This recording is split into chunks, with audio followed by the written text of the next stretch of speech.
સમાચારમાં આગળ વાત કરીશું ખેડાથી ખેડા જિલ્લામાં ડાકોરમાં રણછોડરાય મંદિર સંચાલિત મફત ભોજનાલય છેલ્લા 4 દિવસથી બંધ રહેતા ભાવિકોમાં ભારે અસંતોષ જોવા મળી રહ્યો છે। ગેસની અછતને કારણે ભોજનાલય બંધ હોવાની ચર્ચાઓ વચ્ચે હવે અનેક સવાલ ઊભા થયા છે। નવરાત્રી અને રવિવારના દિવસે હજારો ભક્તો દર્શન માટે પહોંચતા હોય છે, ત્યારે ગરીબ અને મધ્યમ વર્ગીય યાત્રાળુઓ માટે મહત્વપૂર્ણ આ મફત ભોજન સેવા બંધ રહેતા મુશ્કેલીઓ વધી છે।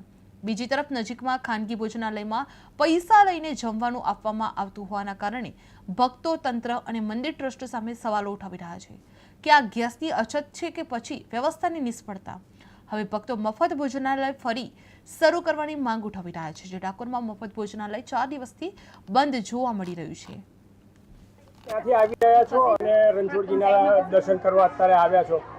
જી, ગાંધીનગરથી આવ્યો છું ખાસ દર્શન કરવા માટે। પણ અહીં આવીને અમે જોયું તો એક અહીં અન્ન ક્ષેત્ર છે જે વિના મૂલ્યે ગરીબોને જમાડે છે। પણ અહીં આવીને મેં સાંભળ્યું તો ખૂબ દુઃખ થયું કે 4 દિવસથી રસોડું બંધ છે અને એનું કારણ દેખાડે છે કે ગેસ નથી।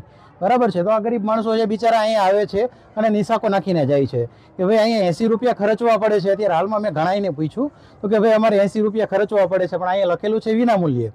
એક બાજુ ગવર્મેન્ટ કહે છે કે ભાઈ ગેસની કોઈ તકલીફ છે નહીં, આ ખોટો દેખાડો છે।